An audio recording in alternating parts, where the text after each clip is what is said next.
பூஞ்சோலை மாணவர்கள் அனைவருக்கும் வணக்கம். இன்றைக்கி 26 அக்டோபர் 2025 ஞாயிற்றுக்கிழமைக்குரிய நியூஸ் பேப்பர் பார்க்க போகிறோம். ஸோ ஹெட்லைன் என்ன அப்படின்னு பார்த்தீங்கன்னா, மோந்தா புயல் அக்டோபர் 28 கரையை கடக்கும் அப்படின்னு சொல்லி கொடுத்துருக்காங்க. இந்த மோந்தா புயல் இதுக்கு யார் பெயரிட்டது அப்படின்னா தாய்லாந்து நாடு பெயரிட்டு இருக்காங்கப்பா. ஸோ அது ரொம்ப முக்கியம். எந்த நாடு பெயரிட்டாங்க அப்படின்னு சொல்லி கேட்பாங்க. தாய்லாந்து நாடு தான் இந்த மோந்தா புயலுக்கு பெயரிட்டிருக்காங்க.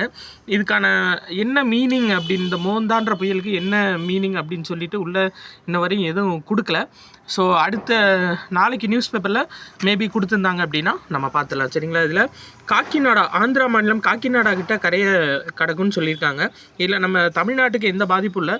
மேபி அந்த சென்னையை ஒட்டி வேணால் வர்றதுனால அந்த சென்னை, செங்கல்பட்டு, காஞ்சிபுரம் இந்த டிஸ்ட்ரிக்டில் வேணால் பாதிப்பு லைட்டாக இருக்குன்னு சொல்லியிருக்காங்க. பட் ஃபுல் அண்ட் ஃபுல் கரையை கடக்கிறது வந்து பார்த்திங்கன்னா காக்கிநாடான்ற பகுதியில் கரையை கடக்க போகுது. ஸோ தாய்லாந்து நாடு தான் மோந்தா அப்படின்னு இந்த புயலுக்கு பெயரிட்டுருக்கு, சரிங்களா. சரி, அடுத்தது பார்க்கலாம். இது ரொம்ப முக்கியமான ஒரு நியூஸ். என்ன அப்படின்னு சொல்லி பார்த்தீங்கன்னா, அதாவது மதுரையில் மதுரை மாவட்ட நிர்வாகமும் கலை பண்பாட்டுத்துறை, தமிழ்நாடு அரசோட கலை பண்பாட்டுத்துறையும் சேர்ந்து மதுரை சங்கமம், அதாவது நம்ம ஊர் நம்ம திருவிழா அப்படின்ற பேரில் பாரம்பரிய கலை நிகழ்ச்சிகள் நடத்தியிருக்காங்கப்பா. ஸோ இது ரொம்ப முக்கியம். நம்ம ஊர் நம்ம திருவிழான்ற பேரில் பாரம்பரிய கலை நிகழ்ச்சி எங்கே நடைபெற்றிருக்கு அப்படின்னா மதுரையில். இதோட நோக்கம் என்னென்னா, நம்ம தமிழ் மண்ணோட பாரம்பரிய கலைகளை பாதுகாக்கிறது தான் இதோட முக்கிய நோக்கம். சரி, ரைட், அடுத்தது பார்க்கலாம்.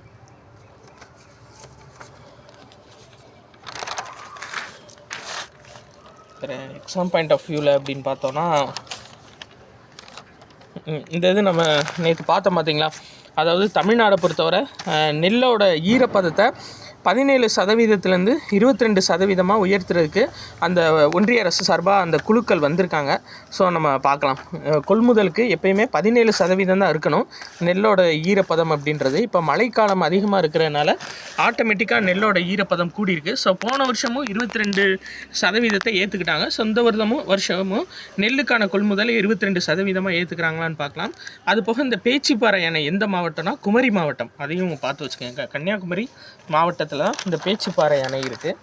அடுத்தது இந்த இதுப்பா, அதாவது நம்ம ஏற்கனவே பார்த்ததான் பிரதமரோட தன்தானிய கிருஷ் திட்டம், சரிங்களா. தன்தானிய கிருஷ் அப்படின்னா என்னென்னா, அதாவது ஒரு சில மாவட்டங்கள்லாம் வந்து பார்த்திங்க அப்படின்னா பயிர் சாகுபடி அப்படின்றது ரொம்ப குறைவாக இருக்கும்.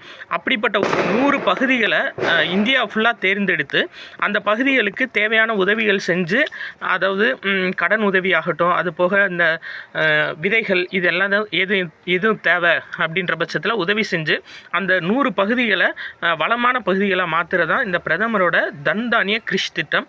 ஸோ இத்திட்டத்தை குறைவான விவசாய உற்பத்தி உள்ள இடங்களில் மத்திய அரசு செயல்படுத்தி வருகிறது. இந்த திட்டத்தின் மூலம் பருப்பு வகைகள், எண்ணெய் வித்துக்களை அதிகரிக்க ஊக்கமளிக்கப்படுகிறது. இதான் மெயின். எது அப்படின்னா, பருப்பு வகைகளும் எண்ணெய் வித்துக்களையும் உற்பத்தி செய்கிறதுக்காக ஊக்கமளிக்கிறதுக்காக இந்த திட்டம் வந்து ஒரு பயனுள்ளதாக இருக்குது அப்படின்னு சொல்லியிருக்காங்க. ஸோ பிரதமரின் தன்தானிய கிருஷ் திட்டம் அப்படின்னா இதுதான். ஸோ மெயினாக பார்த்து வச்சுக்கோங்க. இன்னும் நம்ம பருப்பு வகையிலையும் எண்ணெய் வித்துக்களில் மட்டும் இன்னும் இந்தியா தன்னிறைவு பெறலை. ஆனால் தமிழ்நாடு வந்து எண்ணெய் வித்துக்களில் தன்னிறைவு பெற்றுட்டாங்க. ஸோ தமிழ்நாடு கொஞ்சம் இந்திய அளவில் ஹெல்ப் பண்ணணும் அப்படின்ற மாதிரி சொல்லியிருக்காங்க. சரி, ரைட், ஓகே. அடுத்து இந்த சட் பூஜை நம்ம அடிக்கடி பார்த்தோம்ல. சட் பூஜை அப்படின்றது சூரிய கடவுளை வழிபடுறது. ஸோ இதை ஞாபகம் வச்சுக்கோங்க, சரிங்களா. சட் பூஜை அப்படின்றது என்னென்னா சூரிய கடவுளை வழிபடுறது தான் சட் பூஜை. தீபாவளியை தொடர்ந்து இந்த சட் பூஜை விழா வந்து நடைபெறும். எந்தெந்த மாநிலங்களில் இது பிரசித்தி அப்படின்னு சொல்லி பார்த்தீங்கன்னா, பீகார், உத்தரப்பிரதேசத்தோட கிழக்கு பகுதியான பூர்வாஞ்சல், சரிங்களா. இங்கே தான் வந்து இந்த சட் பூஜை கொண்டாடப்படுது. ஸோ ரொம்ப முக்கியமாக ஞாபகம் வச்சுக்கோங்க. சட் பூஜை அப்படின்றது சூரிய கடவுளை வழிபடக்கூடிய ஒரு விழா, சரிங்களா, திருவிழா. சட் பூஜை சூரிய கடவுளை வழிபடுறது. பீகார், உத்தரப்பிரதேசத்தோட கிழக்கு பகுதியான பூர்வாஞ்சல் பகுதியில் வசிக்கக்கூடிய மக்கள் கொண்டாடப்படுறதுப்பா. இதுக்கு இப்போ யுனெஸ்கோ கேட்டிருக்காங்க, யுனெஸ்கோ பாரம்பரிய விருது கொடுங்க அப்படின்ற மாதிரி கேட்டிருக்காங்க. பட் இன்னும் கொடுக்கல, பார்க்கலாம் என்னன்னு பார்க்கலாம். ரொம்ப முக்கியமானது, அதனால தான் திரும்ப சொல்கிறேன். எஸ்எஸ்சி எக்ஸாம்லாம் அந்த மாதிரி கொஸ்டின்ஸ் கேட்பாங்க. சரி, ரைட்.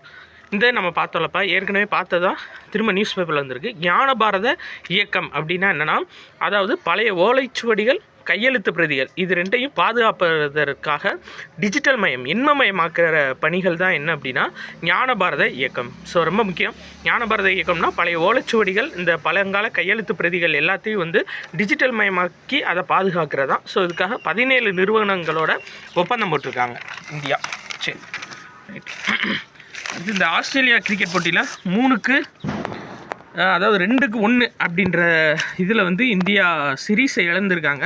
நம்மளுக்கு எக்ஸாம் பாயிண்ட் ஆஃப் வியூவில் இதில் ஒன்று தான்ப்பா இருக்குது. சரிங்களா? என்ன அப்படின்னா ஆஸ்திரேலியாவுக்கு எதிராக 2500 ரன்கள் விளாசினதில் சச்சின் டெண்டுல்கர் ஃபஸ்ட் இருக்கார்.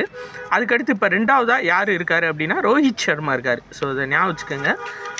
இந்த மாதிரி இதெல்லாம் கோர்ட் எக்ஸாமில் நிறையா கேட்டிருக்காங்க, ப்ளஸ் பிசி எக்ஸாம்லேயும் கேட்க வாய்ப்பு இருக்குது. சரி, அடுத்தது இந்தது விஞ்ஞான் ரத்னா விருது ரொம்ப முக்கியமானது. யாருக்கு கொடுத்துருக்காங்க அப்படின்னா இந்த வருஷம் இந்த இருக்கார் பார்த்தீங்களா, ஜெயந்த் நர்லிகர். சரிங்களா? ஜெயந்த் நர்லிகர் இவருக்கு தான் விஞ்ஞான் ரத்னா விருது கொடுத்துருக்காங்க. அது போக விஞ்ஞான் ஸ்ரீ விஞ்ஞான் யுவ விருதுகளும் அறிவிப்புன்னு கொடுத்துருக்காங்க. அதாவது இந்தியாவில் அறிவியல் துறையில் உயரிய விருதான விஞ்ஞான் ரத்னா விருது. சரிங்களா? விஞ்ஞான் ரத்னா விருது அப்படின்றது இந்தியாவில் அறிவியல் துறையில் மிக உயரிய விருது. ஸோ அது வந்து மறைந்த விஞ்ஞானி வானியற்பாளர் விஞ்ஞானி ஜெயந்த் நர்லிகர் அவருக்கு கொடுத்துருக்காங்கப்பா. இதை ஞாபகம் வச்சுக்கோங்க. ஸோ ஃபஸ்ட்டு விருது போன வருடம் அளிக்கப்பட்டுச்சு. அதாவது முதலாவது விருது தமிழகத்தைச் சேர்ந்த வேதியியல் மற்றும் உயிரி தொழில்நுட்ப ஆராய்ச்சியாளர் கோவிந்தராஜன் பத்மநாபனுக்கு ஃபஸ்ட்டு டைம் கொடுத்தாங்க. ஸோ செகண்ட் டைம் வந்து ஜெயந்த் நார்லிகருக்கு கொடுத்துருக்காங்க. சரியா? ஃபஸ்ட்டு விருது கோவிந்தராஜன் பத்மநாபன் போன ஆண்டு. இந்த ஆண்டு வந்து பார்த்திங்க அப்படின்னா ஜெயந்த் நார்லிகர். சரிங்களா? ஜெயந்த் நார்லிகர் அவருக்கு கொடுத்துருக்காங்க. சரி, வேறு எக்ஸாம் பாயிண்ட் ஆஃப் வியூவில் அவ்வளோதான்ப்பா. இன்றைக்கி நியூஸ் அப்படின்றது அவ்வளோதான். 26 அக்டோபர் நியூஸு கம்ப்ளீட் ஆயிடுச்சு. நன்றி.